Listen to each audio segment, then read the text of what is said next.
شپږمه سپاره 14 رکوع سوره مائده 9 رکوع شپږمه سپاره 14 رکوع سوره مائده 9 رکوع بسم الله الرحمن الرحیم یا ایها الذین آمنوا ایمان والله تتخذوا الذین تاسو مګرځوئ هغه خلک اتخذوا دینکم هزوا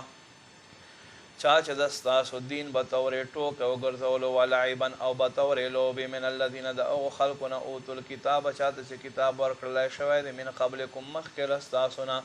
والکفار او کافران اولیاء مګرځوئ ملګري واتقوا الله الله نه ویریږئ ان کنتم مؤمنین که چېرته تاسو ایمان لرئ واذا نادیتم الی الصلاة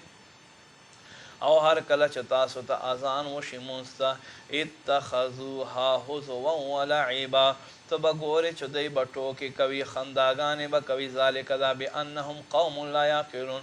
بېشکه دوی یو داسې قوم دی چې عقل نه لري قل یا اهل الکتاب ته ورته وفرمایلی کتاب هل تنقمون منا زمونږ څه په تاسو باندې بد لګي الا مگر ان آمنا بالله هغه دا چې مونږ ایمان راوړو په الله باندې و انزل الینا وما انزل الینا هغه څه چې مونږ طرف ته نازل شوي وما انزل من قبل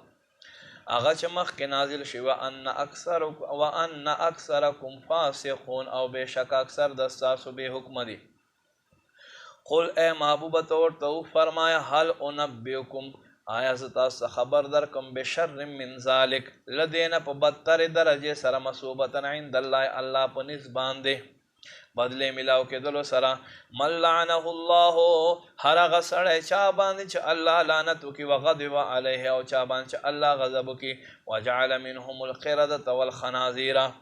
هغه وګرځوي الله له دوی نه وګرځول بیزوګان او خنزیران وعبد الطاغوت او شیطان عبادت کوونکي اولئک شر مکانا دک ډېر بد ځای دی واضل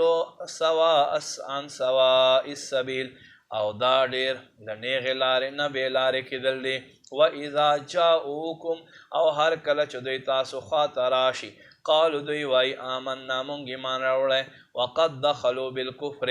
او حال دا دی چې دوی دلته کفر ته وردن نشي وهم قد خرجوا به او حال دا دی چې دوی دلته له ایمان نه وځي والله اعلم بېشکه الله ته ښه علم دی بما کانو یکتمون هغه څه چې دوی پټوي وترى کثیرا منهم او ته به ګورې ډېر شی په دو کې یسارعون فی الاثم والعدوان چې دوی به منډې وهي په ګناه او د زیاتوب په کار کې واکلهم السحت او په حرام خورۍ کې لبئس ما کانوا یعملون څومره بد دی هغه چې دوی عملونه کوي لولا ینهاهم الربانیون والاحبار عن قولهم ولې دوی ته منع نه کوي د دوی پادریان والاحبار او د دوی درویشان عن قولهم الاثم د ګناه د خبرونه واکلهم السحت او د حرام خورینه لبئس ما کانوا یصنعون څومره بد دی هغه کار چې دوی کوي وقالت اليهود يد الله مغلوله یهودیانو وی الله لاس تړلی شوی دی غلت ایدیهم دوی لاس دی وتړلی شي ولعنو او دوی باندې لعنت وشو بما قالو په سبب د دوی خبرو بل یداه مبسوطتان بلکې الله لاس کشاده دی ينفق کیف یشاء خرڅ کوي څنګه چې د خوښه شي وليزيدن كثيرا منهم او ډیرو ته زیات هم ورکوي لدینا وما انزل الیک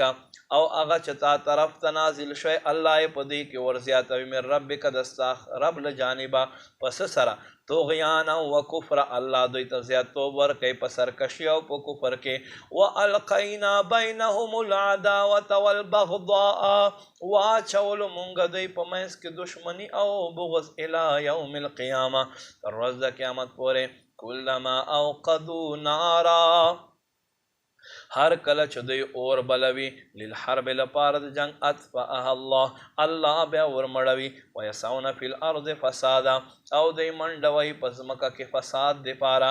والله لا يحب المفسدین الله فسادیان نه خوښوي ولو ان اهل الكتاب آمنوا کچیرته اهل کتاب ایمان راوړي واتقوا پرهیزګاري اختیار کړي لکفرنا عنهم سیئاتهم زر دې چې مونږ به لرې کړو دوی نه ګناهونه دوی ولا ادخلناهم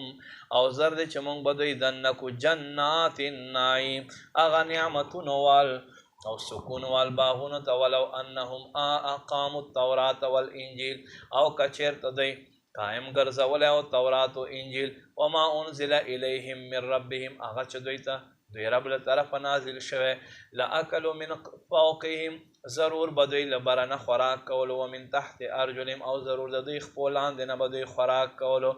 منهم امة مقتصده په دوی کې یو جماعت په اعتدال باندې دی وکثیر منهم ساء ما یعملون او ډیر شی په دوی کې هغه دي چې بد عملونه کوي